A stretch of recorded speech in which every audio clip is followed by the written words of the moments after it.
नमस्कार, लक्षवेधीमध्ये आपल्या सगळ्यांचं स्वागत। मी प्रसाद काथे। आरक्षणाच्या निमित्ताने महाराष्ट्रातला लढा एका टप्प्यापर्यंत पोहोचला खरा, पण अद्यापही सर्व घटकांचं समाधान हा लढा करू शकलेला आहे असं दिसत नाही। राज्यातल्या सरकारने मराठ्यांना मराठा म्हणून 10% आरक्षण दिलं, पण तरी सुद्धा या आरक्षणाच्या लढ्याच्या निमित्ताने उभा राहिलेला नवा वर्ग हे आरक्षण नापसंत करतोय। मराठ्यांना ओबीसी म्हणून आरक्षण हवं, मराठ्यांना कुणबी म्हणून आरक्षण हवं, ही मागणी पुन्हा पुन्हा रेटली जाते आणि त्या निमित्ताने थंड पडलेलं किंबहुना आता अनावश्यक असलेलं आरक्षण आंदोलन पुन्हा चेतवायचा प्रयत्न होतो आहे। मराठे जर मराठे आहेत आणि मराठ्यांना जर मराठा म्हणून आरक्षण दिलेलं आहे, तर परत कुणबी म्हणून आरक्षण मागायची गरज काय? कुणबी म्हणून आरक्षण हे नक्की कुणबी म्हणून असण्यासाठी आहे, कुणबी होतो म्हणून आहे, कुणबी आहोत म्हणून आहे, की कुणब्यांचं पॉलिटिकल अर्थात राजकीय आरक्षण हडपण्यासाठी आहे? हा प्रश्न उपस्थित राहतो। या निमित्ताने महाराष्ट्रातलं आरक्षणाचं आंदोलन हे विस्तारणार आहे का आकुंचित पावणार आहे? कारण ज्या पद्धतीने हे आरक्षणाचं आंदोलन लढलं गेलं ते आत्ता तरी अनावश्यक ठरलेलं आहे। 26 फेब्रुवारी 2024 पासून महाराष्ट्रात मराठ्यांना 10% आरक्षण लागू झाल्यानंतर सुद्धा मराठे कुणबी आरक्षण मागतायत। दुसऱ्या बाजूला ते ईडब्ल्यूएसचाही लाभ घेत आहेत। अर्थात तो आता घेऊ शकतील का यावर कायदे तज्ञ मंथन करतातच, पण त्याही पलीकडे जाऊन प्रश्न हाच उपस्थित राहतो की एकाच समाजाला एकाच वेळेला किती ठिकाणाहून आरक्षण हवंय आणि तसं त्यांनी घ्यावं का? या निमित्ताने आजच्या चर्चेत आपल्या सोबतचे मान्यवर कोण आहेत यांचा मी आपल्याला पटकन परिचय करून देतो। आपल्या सोबत ओबीसीचे नेता श्रावण डेवरे आहेत। आपल्या सोबत या चर्चेमध्ये डॉक्टर मोरे आहेत। डॉक्टर राजेंद्र मोरे हे जरांगेंचे समर्थक या नात्याने आपल्याला परिचित आहेत। आपल्या सोबत स्नेहा गावकर आहेत, मराठा आंदोलक म्हणूनही ते या चर्चेत सहभागी झालेले आहेत। मला पटकन पहिला प्रश्न विचारायचा आहे श्रावण डेवरे यांना। श्रावणजी, माझा आवाज आपल्यापर्यंत नीट पोहोचत असेल अशी अपेक्षा आहे, तुमचाही ऑडिओ ठीक आहे। मला आपल्याला असं विचारायचं आहे की एकाच वेळेला एक समाज किती आरक्षण घेऊ शकतो? घटना याबाबत काय सांगते? दुसरं, एका वेळेला एकच आरक्षण असेल तर इतर सर्व आरक्षणांचे लाभ आपोआप रद्द होतात का ते कायदेशीर दृष्ट्या रद्द करावे लागतात? तशी तरतूद आहे की जर एखादा समाज घटक एखाद्या कॅटेगरीमध्ये जर आरक्षण घेत असेल तर त्याला दुसऱ्या कॅटेगरीमध्ये आरक्षण घेता येत नाही, अशा प्रकारची तरतूद आहे। परंतु आपल्याकडे महाराष्ट्रामध्ये मुख्यतः मराठा जातीच्या बाबतीमध्ये ते नेहमीच आपली डबल ढोलकी वाजवत असतात। त्यांना एकाच वेळेस मराठी पण राहायचं आहे, त्यांना एकाच वेळेस ओबीसी मधून पण आरक्षण पाहिजे आहे, पुन्हा मराठा म्हणून पुन्हा ईडब्ल्यूएसचं आरक्षण पण पाहिजे आहे आणि ओपन मधून पण पाहिजे आहे। म्हणजे 4 वेगवेगळ्या प्रकारच्या आरक्षणावर त्यांचा नेहमी दावा असतो आणि आम्हाला हे पण पाहिजे ते पण पाहिजे आणि आपल्याला सर्वच पाहिजे। हा जो काही त्यांचा डबल ढोलकीचा जो काही हेका आहे तो असंविधानिक आहे, अनैतिक आहे, हे त्यांनी आधी पहिल्यांदा समजून घेतलं पाहिजे। आणि एकाच वेळेस तुम्ही मराठा आहात का कुणबी आहात हे आधी पहिल्यांदा तुम्ही ठरवा आणि नंतर मग आरक्षणाची मागणी करा। खरं म्हणजे हा महत्वाचा मुद्दा यासाठी आहे की तुम्ही मराठा म्हणून, क्षत्रिय म्हणून, वतनदार म्हणून, जमीनदार म्हणून तुमची उच्च जातीय मानसिकता तुम्ही कायम ठेवणार आणि दुसऱ्या बाजूला म्हणणार की आम्ही मागासवर्गीय, आम्हाला मागासवर्गीय आरक्षण पण द्या, तर हे चालणार नाही। डॉक्टर बाबासाहेब आंबेडकरांनी किंवा तात्यासाहेब महात्मा फुले छत्रपती शाहू महाराजांनी आरक्षणाचा जो उद्देश जो सांगितलेला आहे तो म्हणजे शोषित पीडित जनतेचा उद्धार करण्यासाठी, त्यांना विशेष संधी देण्यासाठी हे आरक्षण आहे। आता इथं सगळं उलट होत आहे, म्हणजे ज्यांच्याकडे सर्व प्रकारच्या सवलती आहेत, ज्यांच्याकडे सर्व प्रकारच्या संधी आहेत, त्यांना पुन्हा आणखी हे नवीन संधी देणं म्हणजे जे आधी जिलेबी खात आहेत त्यांना पुन्हा आणखी पेढे देण्याचा धंदा आहे। जी श्रावण डेवरे, चर्चेच्या पुढच्या टप्प्यात डॉक्टर मोरेंसाठी प्रश्न असा आहे की मोरेजी, आपण एका वेळेला नक्की किती आरक्षण घेऊ इच्छिता? हा विषय जन्माला का आला हेही आपल्याला सांगतो। ताज्या घडामोडींमध्ये आपले नेते मनोज जरांगे असं म्हणतात की 10%चं दिलं तर ओबीसीतून द्यायला काय हरकत आहे, 10%चं नको ओबीसीतूनच पाहिजे, मुळात कसं आहे, तुम्ही तुमची ओबीसीतून आरक्षणाची मागणी काही सोडत नाहीये. माझा पहिला प्रश्न तर आपल्यासाठी असा आहे की मराठ्यांना मराठा म्हणून आरक्षण मिळालेलं असताना आणि तुम्ही सगळेजण मराठा असताना परत मराठ्यांना ओबीसीतून आरक्षण का द्यायचं?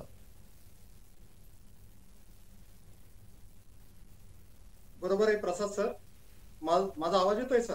जे येतो थोडंसं जरा खणखणीत आवाजात बोलावं लागेल, आवाज बारीक आहे आपला. प्रसाद सर, मुद्दा असा आहे की आम्ही ओबीसी मधून का मागतोय आरक्षण. ओबीसी मधून आरक्षण जर मिळालं तर केंद्राच्या सेवेमध्ये आणि राज्याच्या सेवेमध्ये आम्हाला आरक्षणाचा लाभ मिळू शकतो. एक महत्वाचा मुद्दा. आणि मुद्दा असा आहे की ज्यावेळेस राज्य मागासवर्गीय आयोगाने ज्या ट्रिपल टेस्ट केलेल्या आहेत, शैक्षणिक असेल, सामाजिक असेल, आर्थिक असेल, त्या ट्रिपल टेस्ट केल्यानंतर त्याला तुम्ही 15/4, 16/4, 16/5, 29/2 या अनुषंगानं ओबीसी मध्ये घालवण्यामध्ये कोणी त्याला रोखू शकत नाही. ओबीसी काही जात नाहीये. आता इकडं तेलंगणा, आंध्र प्रदेश बीसी म्हटलं, उत्तर प्रदेशमध्ये बीसी म्हटलं, बॅकवर्ड क्लास म्हटलेलं आहे त्याला, तर त्याला कोणी रोखू शकत नाहीये. तुम्ही 50% वरचा आग्रह का धरता? आता मराठा म्हणून तुम्ही आरक्षण आम्हाला दिलं तर राज्य स्तरावर कोणत्या नोकऱ्या आहेत, केंद्राच्या लाभाचं काय होईल, हा विचार करा ना. आणि ज्यांना प्रमाणपत्र मिळालं ते हक्कदारच आहे, त्यांचा राईटच आहे. आता आम्ही तर म्हटलं ते राजकीय आरक्षणाची आम्ही मागणीच नाहीये, पण हे ओबीसी नेते काहीतरी घुमजाव करतात, संभ्रम लोकांमध्ये निर्माण करतात की आरक्षण आमचं धोक्यात आलेलं आहे. जी, पण डॉक्टर मोरे, तुम्ही जरी सांगत असलात की तुम्ही ओबीसीच आहात, तुम्हाला ओबीसीतूनच आरक्षण हवं, ओबीसी झालात तर केंद्र आणि राज्य दोन्ही याद्यांमध्ये तुम्हाला रोजगार उपलब्ध होईल, हे सगळं जरी एका बाजूला आपण चर्चेसाठी काही क्षणांसाठी मान्य करू, पण जो संशय आहे तो बळावतो. आणि तो असा आहे की जाताना जायचं आरक्षण रोजगार आणि संधी, नोकरीच्या मागण्याच्यासाठी, शिक्षणाच्या मागण्याच्यासाठी, आणि येताना राजकीय आरक्षण हडपून यायचं. असं नाहीये सर. प्रसाद सर, हा मुद्दा नाहीये. आता तर तुमच्या तर केंद्रीय स्तरावरती तर रोहिणी आयोग राष्ट्रपती, माननीय राष्ट्रपतीने स्वीकारलेला आहे. त्याच्यामध्ये 4 वर्गवर्गीय तर सुरूच आहेत. अरे खरं तर केंद्र सरकारने याच्यामध्ये हस्तक्षेप करायला हवा. ज्या ठिकाणी संपूर्ण देशामध्ये 85% समाज मागास असताना 50% टाकून जो संघर्ष आणि भांडणं होऊ लागलेले समाजामध्ये, तर हे सरकारने वळखायला हवं की 85% समाज मागत असताना घटनेमध्ये कुठेही 50%ची आठ सांगितलेली नाही, कुठेही नमूद केलेलं नाही. इंदिरा साहनीमध्ये जे जजमेंट झालेलं आहे 6-3 झालेलं आहे आणि ती 94ची परिस्थिती बदललेली आहे. दूरदराज असेल, डोंगराळ भाग असेल, अपवादाची परिस्थिती असेल, हे आता बदललेलं आहे 30 वर्षानंतर. हे लक्षात आलं पाहिजे केंद्र सरकारला. आणि हे जर एक्झम्पशन केलं, याची मर्यादा वाढवली तर आपोआपच प्रश्न मिळतात.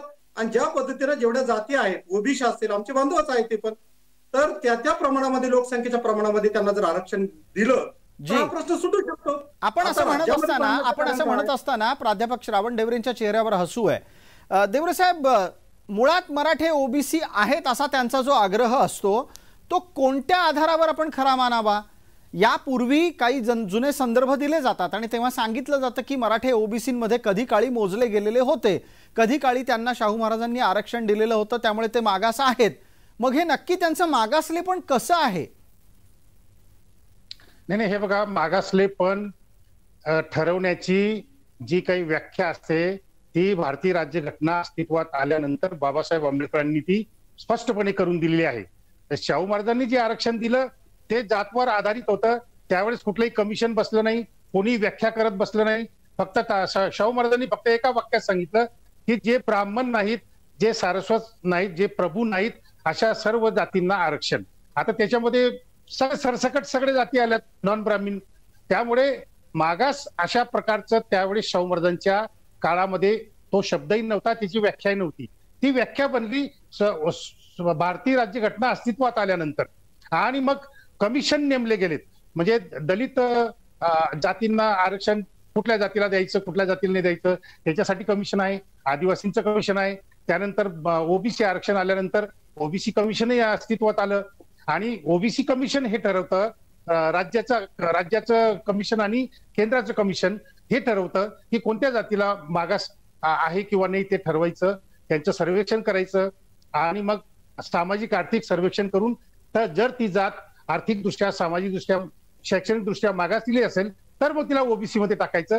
हे इतकं सगळं दोन केंद्रीय आयोग 8 राज्य मागासवर्गीय आयोग अशा एकूण 10 तज्ञ आयोगांनी वारंवार सांगितलं की मराठा समाज हा मागासलेला नाही आहे, त्याला ओबीसी आरक्षण देता येत नाही. त्याच्यावर सुप्रीम कोर्टाने पण त्याच्यावर शिक्कामोर्तब केल्यानंतरही पुन्हा यांचं जे काही रडगाणं चालू आहे की आम्हाला ओबीसी मधूनच पाहिजे आणि आम्हाला मागास म्हणूनच पाहिजे, हे जे काही रडगाणं चालू आहे हे घटना मान्य नाही आहे. देवरेजी आपल्या सोबत स्नेहा गावकर आहेत.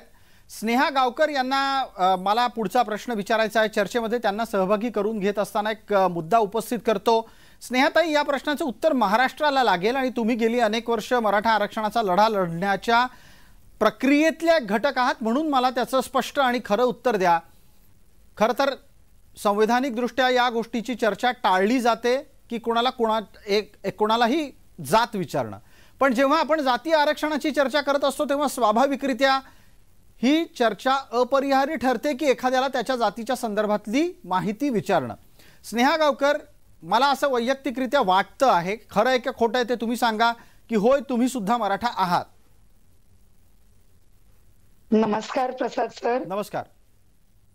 पहिलं तर या माध्यमातून मला हे महाराष्ट्रातल्या मराठ्यांना सांगायचंय की आपल्याला जे आता 26 तारखेला आपल्याला आरक्षणाचा कायदा हा मंजूर झालेला आहे त्याबद्दल समस्त महाराष्ट्रातल्या मराठ्यांचं मी अभिनंदन करते आणि आपल्या सरकारने हे टिकवावं याच्यासाठी त्यांना पण आपण शब्द टाकतोय की त्यांनी जो आपल्याला शपथ दिलेली आहे. बरोबर आहे, पण मग हे सगळं करत असताना तुम्ही स्वतः मराठा म्हणून यात उतरता का आणि भूमिका घेताना मराठा म्हणून घेता का? अगदीच, कारण आता देवरे साहेबांनी आम्हाला जो शब्द वापरला क्षत्रिय क्षत्रिय, तर हो मी स्वतः क्षत्रिय आहे. मी माझी वंशावळ दाखवायला तयार आहे. 1155 पासूनची माझ्या जन्माची वंशावळ आतापर्यंतची आहे जी क्षत्रिय म्हणूनच आहे. आता मला मग पुढचा प्रश्न, थोडे प्रश्न पटापट तुमच्यासाठी येतील, तुम्हाला छोटी छोटी उत्तर द्यायची आहेत. पटकन सांगा. आता तुम्ही स्वतः सांगताय 1155 पासून आज तागायत तुमच्याकडे नोंदी आहेत की तुम्ही कोणत्या वंशाच्या आहात. खूप मोठी नोंद आहे आणि हे खरं तर एक ऐतिहासिक बाळ आपल्याला समजावं लागेल. मला आपल्याला पटकन हा पुढचा प्रश्न असा विचारायचा आहे की या दरम्यान तुम्ही कधीही मागास झालात का आणि तुम्ही मागास आहात असं तुम्हाला सांगितलं गेलं का? मग तुम्ही कुणबी आहात असं कधी तुम्हाला सांगितलं की तुम्ही ओबीसी आहात असं तुम्हाला कधी घरात सांगितलं गेलं का? हा नक्की मराठे कुणबी आहेत, मराठे ओबीसी आहेत, हा सगळा प्रकार सुरू कधी झाला? तुमच्याकडे जर 1155 पासूनचं रेकॉर्ड असेल तर तुम्हाला याचे काही संदर्भ आठवत आहेत का? नाही, याचे संदर्भ ओबीसी आहात की मागास आहात अशा शब्दांमध्ये कधी नाही कळाले. पण जशा पिढ्या येत गेल्या जात गेल्या पिढीनुसार माणसाची परिस्थिती अपडाऊन होत असते. त्यामुळे मराठे पण सर्व समाजाप्रमाणेच आहेत आणि त्यांचीही परिस्थिती अपडाऊन होत असते. पण आम्हाला कधी तुम्ही ओबीसीचा आहात, हे पर्टिक्युलर जातीचे आहात हे नाही सांगितलं. पण वर्षानुवर्ष आम्हाला हे सांगितलं गेलं की शिक्षणामध्ये आणि नोकरीमध्ये आम्हाला वगळलं गेलं होतं, डावललं गेलं होतं. त्यामुळे आपले विद्यार्थी, आपला समाज मागास होत गेला आणि तो उपेक्षित होत गेला आणि उपेक्षित आणि आता देवरे साहेबांनी सांगितल्याप्रमाणे तो दुर्लक्षित आणि शोषित आहे. आपलाही समाज शोषित आहे. हे देवरे साहेब म्हणू देत किंवा अन्य कोणी म्हणू देत, याला आम्ही महत्व देत नाही. आम्हाला मागासवर्ग आयोगाने जर मागास ठरवलेलं आहे तर आम्हाला कायद्याने आरक्षण मिळाले. ठीक आहे. आता तर 26 तारखेची जी परिस्थिती आहे, 26 फेब्रुवारी 2024 तुम्हाला मराठ्यांना मराठा म्हणून आरक्षण दिलं गेलेलं आहे. आता एक तांत्रिक मुद्दा आणि त्याच्यावर तुमचं उत्तर घेतल्याच्या नंतर मग मी तुमच्या मुद्द्यांच्या आधारे डॉक्टर मोरेंना काय सांगायचंय काय बोलायचंय त्याची उत्तरं घेणार आहे. मला पटकन आधी तुम्ही एका गोष्टीचा खुलासा करा. आता तुम्ही जर सांगता आहात की तुमच्याकडे 1155ची वंशावळ आहे, पासूनची वंशावळ आहे, 1155 पासून 2024 पर्यंतचे सगळे पुरावे आहेत, तुम्ही कायम क्षत्रिय म्हणूनच स्वतःला नोंदवत आलेला आहात, प्राप्त स्थितीमध्ये तुमच्यासाठी आर्थिक मागासले पण आलेलं आहे, पण तुम्हाला जातीय आरक्षण मिळालेलं आहे. मग तुम्हाला एका वेळेला जातीय आरक्षण मिळालेलं असताना तुम्हाला आणखी आरक्षणांची गरज आहे का? आणि तुम्हाला आणखी आरक्षणांची गरज नसेल तर मराठ्यांना मराठा म्हणून मिळालेलं आरक्षण घेऊन समाधानी राहावं की नाही? बघा, पहिला मुद्दा म्हणजे की मराठ्यांना मराठा म्हणून जे आज आरक्षण मिळालंय त्याच्यावर आम्ही मराठे महाराष्ट्रातले नक्कीच समाधानी आहोत. कारण आमचा हा वर्षानुवर्षाचा 40 वर्षाचा लढा आज सार्थकी लागलाय. भले ते तिसऱ्यांदा असू देत, पण आम्ही विश्वास ठेवला की हे टिकणार. पण याच्यामध्ये समजा जर काही त्रुटी निघाल्या जरी तरी आपण त्या मांडू शकतो, आपण त्या घेऊ शकतो, बोलू शकतो. म्हणून आज ते आरक्षण पूर्णपणे नाकारणं हे कुठल्याही मानव जातीला किंवा मराठ्यांना ते शोभत नाही. कारण आमची मुलं वर्षानुवर्ष लढतायत, ह्याच्यासाठी रडतायत की बाबा आरक्षणाशिवाय कसे आपण उपेक्षित आहोत. त्यामुळे आम्हाला दुसरं कुठलं आरक्षण हेच पाहिजे म्हणून आता 10% नको असं अजिबात महाराष्ट्रातला मराठा म्हणत नाही. हे मी पहिला स्पष्ट करते. कारण हे जे कोणी संभ्रम पसरवतायत त्याच्याशी आमचं मराठ्यांचं काही घेणं देणं नाही. मराठ्यांनी मराठा हे आरक्षण 10% मंजूर केलेलं आहे समस्त मराठ्यांनी. बर, तुम्ही असं म्हणालात जे कोणी संभ्रम पसरवतायत त्यांच्याशी तुमचा संबंध नाही, मग हा संभ्रम का? आणि आता मला एक तांत्रिक खुलासा आणखीन लागेल की तुम्ही मराठा आहात, तशाच प्रकारचे सगळे मराठा महाराष्ट्रभर पसरलेले आहेत. मग मराठवाड्यातल्या मराठ्यांच्यासाठी वेगळं आंदोलन करायची आज गरज उरली आहे का? 10% आरक्षण मिळाल्याच्या नंतर जर मराठवाड्यातले मराठा आहेत आणि मराठ्यांना मराठा म्हणून आरक्षण आहे तर मग घ्या ना ते 10% आरक्षण. तुम्हाला आणखीन वेगळ्या प्रकारचं कुठलं आरक्षण मागायचीच सुद्धा गरज नाही आणि ते तांत्रिकदृष्ट्या आणि तार्किकदृष्ट्या सुद्धा योग्य नाही. स्नेहाताई, हा गोंधळ काय आहे, हा संभ्रम काय? जो तुमचा शब्द आहे मी तोच विचारू इच्छितो की मराठ्यांना मराठा म्हणून आरक्षण असताना मराठ्यांना बिगर मराठा बनून आरक्षण परत कसं काय मिळू शकतं? बिलकुल बिलकुल. कारण मराठ्यांना जर आज आरक्षण दिलेलं आहे, हक्काचं आरक्षण, दुसऱ्याचं कोणाचंही न ओरबाडता, तर आपण त्याच्यामध्ये काय करता येईल हे आपण बघितलं पाहिजे. दुसरी गोष्ट, आता मी संभ्रमाची बोलते, जे लोक संभ्रम पसरवतात त्यांची एससी बीसी मराठा आरक्षण म्हणून कधीही 7 महिन्यात मागणी नव्हती. हे पहिलं स्पष्ट करा. त्यांची सरसकट कुणबी हे मराठवाड्यासाठी पहिलं मागणी होती, ती बदलत पूर्ण महाराष्ट्राला झाली. त्यामुळे त्यांचा मराठवाडा उपेक्षित राहिला किंवा सगळे सोयरे किंवा ह्या नंतर वेगवेगळ्या मागण्या आल्या, मी हे मान्य करते. पण तर जर त्यांना आता नोंदी सापडलेल्या सोडून व्यतिरिक्त लोकांना मराठा म्हणून 10% आहे मिळालेलं, तर याच्यामध्ये तुमचा शिक्षण आणि नोकरी विषय सुटतोय, तर का तुम्ही त्याचा फायदा घेत नाहीये? ह्या फायद्यावर सुद्धा आपण व्यवस्थितपणाने जगू शकतोय, लढू शकतोय. मग तुम्हाला आता जर विनाकारण बातम्या वाढवून मला हे का सांगायचंय, कारण आज सकाळीच मी एक न्यूज बघितली, त्याच्यामध्ये आमचे जरांगे भाऊ बोलतायत की आम्हाला 10% घ्यायला तयार आहे पण ते ओबीसी द्या. चला, मी तिथपर्यंत पण गप्प आहे. नंतर ते म्हणतात की आम्हाला मग सगळे सोयरे पण ऍड करा. अहो पण मग हे जर तिथं दिलं तर सगळे सोयरीची काय गरज? तिसरी गोष्ट, ईडब्ल्यूएस पण लागू. अहो पण एवढं तरी माहित पाहिजे, ईडब्ल्यूएस त्याच जातींना लागू होतं ज्यांना कोणत्याही प्रकारचं आरक्षण नाही. हा महत्वाचा कायदेशीर मुद्दा त्यांना माहित नाही का?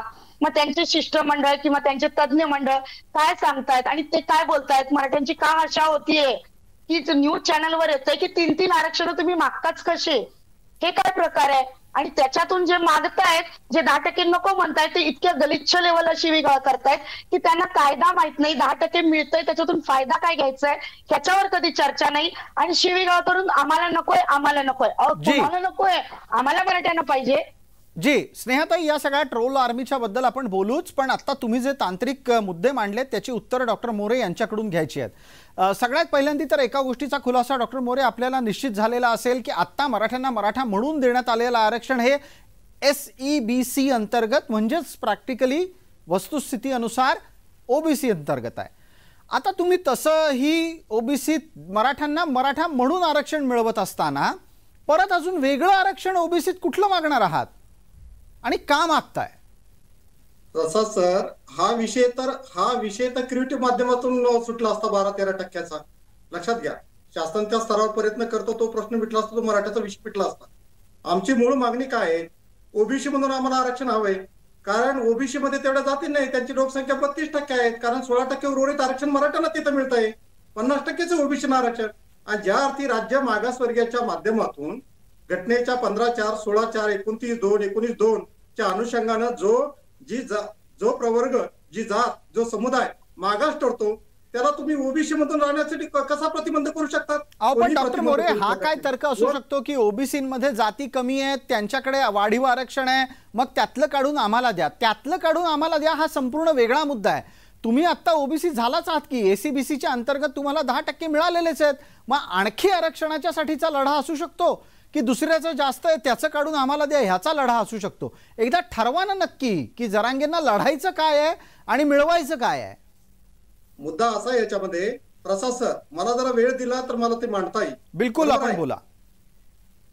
राज्य मागासवर्गीयांनी एखादा समाज मागास ठरवल्यानंतर त्याला 50%च्या आत ओबीसी मध्ये जाण्यापासून बंद करत नाहीत.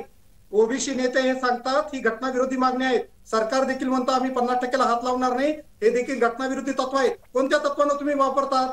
हे घटनेच्या तत्वाला अनुषंगानं मत मांडतात का? 671 जाती देशातल्या कोणत्या अनुषंगाने ओबीसी मध्ये गेल्यात याचा विचार तुम्ही केलात का? आम्ही मागासपण सिद्ध केलं, अजून कोणत्याही जातीने मागासलेपण सिद्ध केलं नाही. आणि 105व्या घटना दुरुस्तीनंतर सर्वांना नोटिफाय करावं लागणार आहे, हे ध्यानात ठेवा. पहिल्यांदा ओबीसी मध्ये जाणारी जात ही मराठा असू शकते, हे घटनात्मक तत्व त्यांना माहिती नाही का? आणि मग 50% बाहेरचं आरक्षण मराठ्यांना द्यायचं आणि ते पुन्हा इंदिरा साहनीच्या खटल्यानं घालून टाकायचं, हे प्रयोजन आम्ही आता दोनदा फसलेलो आहे. याच्यामध्ये 14ला असंच झालं, निवडणुका जवळ आल्यानंतर 19ला सुद्धा तेच झालं आणि सुप्रीम कोर्टात गेल्यानंतर 102वी घटना तुम्ही केली आणि घटनाबाह्य आरक्षण आम्हाला दिलं. त्यानंतर जे प्रमाण ओपन खुल्या प्रवर्गात आमचं तपासण्यात आलं, इंदिरा साहनी खटल्यामध्ये जो जजमेंट 9 जजच्या खंडपीठानं दिलेलं होतं की ते प्रमाण 100% ते प्रमाण मोजावं, पण तुम्ही खुल्या प्रवर्गात, म्हणजे न्यायालय देखील मेजर चुका करताय. मी न्यायालयाचा सन्मान ठेवतो, पण या मेजर चुका म्हणूनच क्युरिटी पिटिशन तुमची ओपन झालेली आहे, लक्षात घ्या. आणि तुम्ही आम्हाला घटनात्मक अधिकारापासून दूर ठेवता, इकडे देणार नाही तिकडे देणार नाही, हा म्हणण्याचा अधिकार कुणालाही नाही, लक्षात घ्या. आणि ओबीसी मधून आम्ही मुळात राज्य मागासवर्गाच्या माध्यमातून मागासलेपण सिद्ध केल्यानंतर कोणी आम्हाला ओबीसी मधून रोखण्यासाठी प्रतिबंध करू शकत नाही. ठीक आहे डॉक्टर मोरे, पटकन श्रावण डेवरे यांच्यापर्यंत जाऊ, कारण ओबीसींच्या जाती, त्यांना मिळालेलं आरक्षण, ओबीसींच्या जातींचा आलेला आरक्षणातला फुगवटा इत्यादी मुद्द्यांच्या आधारे त्यांच्यापर्यंत पोहोचल्यास आपल्याला त्याची तार्किक अभ्यासपूर्ण उत्तरं मिळतील. प्राध्यापक श्रावण डेवरे, आता एक नवीनच वेदना चर्चेत समोर येते, ती अशी आहे की ओबीसींच्या आरक्षणात अनावश्यक फुगवटा आहे. जेवढ्या जाती मागास नाहीत त्या पण ओबीसींचं आरक्षण घेत आहेत, म्हणून ओबीसींचं आरक्षण काढून आम्हाला द्या असं जेव्हा मराठे म्हणतात तेव्हा त्यांचा आज निवडलेला मार्ग योग्य आहे का? हे बघा, ओबीसींना जे आरक्षण मिळालेलं आहे ते केंद्रीय आयोग आहेत आणि तज्ज्ञांचे आयोग. 1955 साली कालेलकर आयोग नेमला, त्यांनी काही जातींची यादी तयार केली, त्यानंतर पुन्हा मंडल कमिशन आलं, राज्य स्तरावर आयोग नेमले गेले, त्यांनी शोषित पीडित जाती शोधून काढल्यात आणि त्यांना ओबीसीच्या यादीमध्ये टाकलं. आता हे सगळी जी प्रक्रिया आहे, हे 2 केंद्रीय आयोग नंतर राज्य स्तरावरचे आयोग या सगळ्यांनी अभ्यास करून सर्वेक्षण करून सामाजिक शैक्षणिक दृष्ट्या ते मागासलेले आहेत याची खात्री करून मग ओबीसी जातींची जी आज संख्या आहे ती आपल्या समोर आलेली आहे आणि त्यांची लोकसंख्या पण आपल्या समोर आलेली आहे. 1931 साली जी जनगणना झाली, शेवटची जनगणना, जातनिहाय जनगणना, त्याच्यावरून या आयोगांनी ओबीसीची लोकसंख्या काढलेली आहे, ती काही घरी बसून काढलेली नाही आहे. त्यामुळे ही गोष्ट आपण लक्षात घेतली पाहिजे की फुगवटा वगैरे असं काही नाही आहे. वास्तविक 52% ओबीसींना 52% आरक्षण दिलं पाहिजे हे मंडल आयोगाचं मत होतं, परंतु मंडल आयोगाने सुप्रीम कोर्टाच्या एका निकालाचा मान ठेवला आणि ते म्हणाले की 50% पेक्षा जास्त आरक्षण द्यायचं नाही. असं जर सुप्रीम कोर्टाचं म्हणणं असेल तर मग जे काही 27% उरतात ते 27% उरलेल्या ओबीसींना द्यावेत, हे मंडल आयोगाचं म्हणणं आहे. परंतु मंडल आयोगाच्या नियमानुसार जर मानलं गेलं तर 52% ओबीसींना 52% आरक्षण दिलं पाहिजे, हे आपण आजही मान्य करू शकतो. परंतु दिलं निम्मे, त्याच्यामध्ये पुन्हा हे फुगवटा सांगतात, त्याच्यातून पुन्हा आम्हाला वाटा द्या असं सांगतात. हे ओबीसींवर अन्याय करणारं आहे आणि अतार्किक गोष्टी आहेत त्या. बरं, याच्यावर एक मुद्दा पुढे घेऊन जातो. याच्यातला एक मुद्दा देवरे सर आपल्यासाठीच आहे, तुम्ही त्याचं उत्तर द्यावं, त्याच्यानंतर मग इतरही मान्यवर त्यावर पटकन बोलतील. थोड्या वेळापूर्वी या चर्चेमध्ये एका गोष्टीचा उल्लेख झाला. मुद्दा असा होता, स्नेहा गावकरांनी स्पष्टच असं म्हटलं की मनोज जरांगे 3 आरक्षण मागतायत त्यामुळे मराठ्यांचं हसं होतंय. हा एक फार महत्वाचा मुद्दा आहे ज्याच्याकडे दुर्लक्ष करता कामा नये. तुम्ही एका वेळेला तुमचा नेता काय बोलला पाहिजे यावरही अभ्यासपूर्ण नियंत्रण ठेवलं पाहिजे. ते एकाच वेळेला 3 आरक्षण मागतात त्यामुळे या समाजाचं हसं होतंय. हे हसं न्यायालयात होऊ नये म्हणजे मिळवली नाही. मराठा समाजाचं नेतृत्व एकेकाळी साहित्यिक यशवंतराव चव्हाणांसारखे विद्वान, शरद पवार मुस्तद्दी, हे एकेकाळी मराठा समाज होते. जेदे जवळकर हे सत्यशोधक विचारांचे नेते होते, ते मराठा समाजाचं नेतृत्व करत होते. पण आज मराठा समाजाचं इतकं काही अधःपतन झालेलं आहे की 5वी नापास असलेल्या जरांगे सारख्या माणसाला, ज्याला कुठलंही ज्ञान नाही, काडी इतकं सुद्धा ज्ञान नाही या माणसाला, आणि अशा माणसाला या मराठा समाजाने नेता बनवलेला आहे. तर हसू होणार नाही तर काय होणार आहे? हसूच होणार आहे. जर तुम्हाला नेताच निवडता येत नाही आणि त्या नेत्याला काडी इतकी अक्कल नाही आहे आणि तरी तुम्ही त्याला नेता म्हणतात, तर न्यायालयामध्ये प्रचंड असं होणार आहे. म्हणजे दगामुळे कुठं घडला नाही असा जोक आता घडणार आहे या महाराष्ट्रामध्ये आणि रेकॉर्ड ब्रेक होणार आहे यांच्या जोकरपणाचं, हे आपण लक्षात घेतलं पाहिजे. तर ईडब्ल्यूएस मध्ये आरक्षण मागणं हे सुद्धा मगाशी ताईंनी सांगितलं की ईडब्ल्यूएसचं आरक्षण अशाच जातींना मिळतं ज्यांना कुठल्याही प्रकारचं आरक्षण नाही. आणि मगाशी ते म्हणाले की ईडब्ल्यूएस मध्ये आरक्षण घेतलं किंवा स्वतंत्र 10% आरक्षण घेतलं तर मग आम्हाला केंद्राचं मिळणार नाही. आता या महाशयांना एवढंही माहित नाही की ईडब्ल्यूएसचं आरक्षण जर घेतलं तर ते केंद्रातलं पण आरक्षण मिळतं आणि राज्यातलं पण आरक्षण मिळतं. त्यामुळे यांच्या ज्या काही सबबी आहेत की आम्हाला ते मिळत नाही मग हे पाहिजे, आम्हाला हे मिळत नाही मग ते पाहिजे, या ज्या काही खोट्या नाट्या सबबी सांगून काही करून ओबीसीच्या आरक्षण मध्ये घुसायचं आणि ओबीसीचं राजकीय आरक्षण हडपायचं आणि गावाकडची सरपंच पद, जिल्हा परिषद वगैरे हे राजकीय आरक्षण यांच्यासाठी हे हडपायचे यांचं षडयंत्र चालू आहे.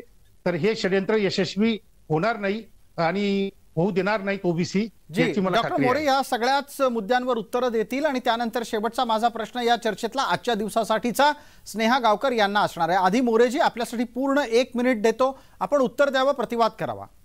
तसा सर हे दादांत खोटं बोलतात, यांचा किती अभ्यास आहे मला माहित आहे, खरं महत्वाचा मुद्दा. आणि लोकांना 5वी न तर ते 12वी झालेली 5वी म्हणतात, हे दादांत खोटं बोलतात. हे यांना जे कावीळ आहे ना मराठा समाजाचा, हा मराठा समाजाचा यांना कावीळ झालेला आहे आणि अत्यंत चुकीची माहिती सांगतात. अरे मंडल आयोगामध्ये वंश आहेत, वंशाच्या जाती आहे मंडल आयोगामध्ये, आडनावं त्याच्यामध्ये भरलेले आहेत मोठ्या प्रमाणामध्ये, आडनावं त्याच्यामध्ये घेतलेले आहे. आणि मंडल आयोग लागू झालेला नाही, GR आहे 13 ऑगस्ट 90चा आणि त्याच्यामध्ये असं म्हटलं होतं की राज्याची याद्या आणि मंडल आयोगातल्या याद्या या कॉमन जाती घेतलेल्या आहेत आणि त्याचा रिव्ह्यू करायचं सांगितलेलं आहे. आणि त्या रिव्ह्यू करून जर त्या मागास असेल तर त्याला मागासवर्गीयामध्ये टाकायचं सांगितलेलं आहे. पण कोणत्या प्रकारचे घटनात्मक आयोग न नेमता ही घुसखोरी आणि घटनाबाह्य आरक्षण हे ओबीसीच्या अनेक जाती जमातीचं 200 पेक्षा अधिक जाती घालण्यात आलेले महाराष्ट्रामध्ये आणि देश पातळीवर देखील आरक्षण चालू आहे. आणि काकासाहेब कालेलकरांचा उल्लेख करतात, जो आयोग आहे काकासाहेब कालेलकरचा, त्याच्यामध्ये मराठवाड्यातली मध्यम प्रतीची जात ही मराठा देखील घालण्यात आलेली आहे. हे यांना माहिती नाही.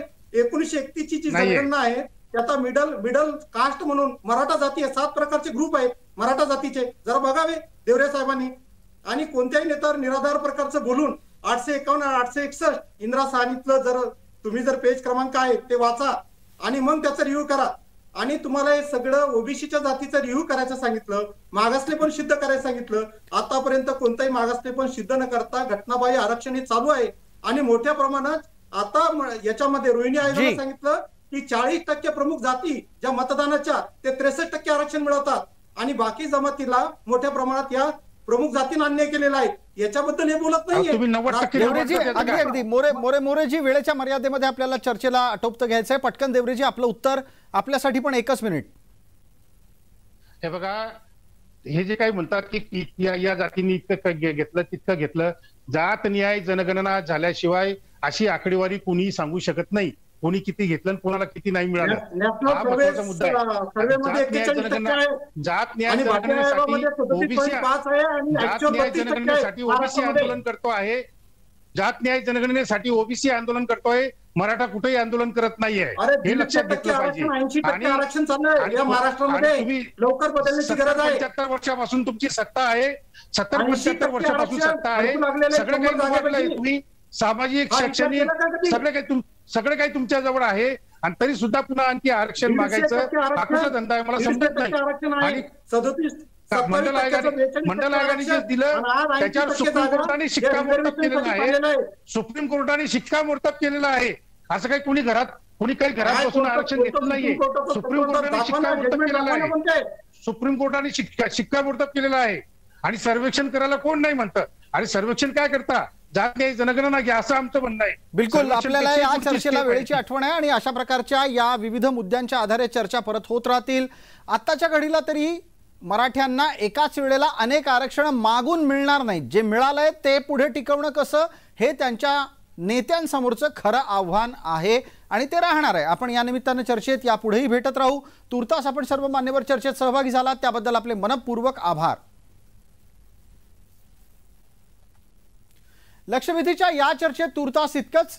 सर्व प्रेक्षकांना जय महाराष्ट्र.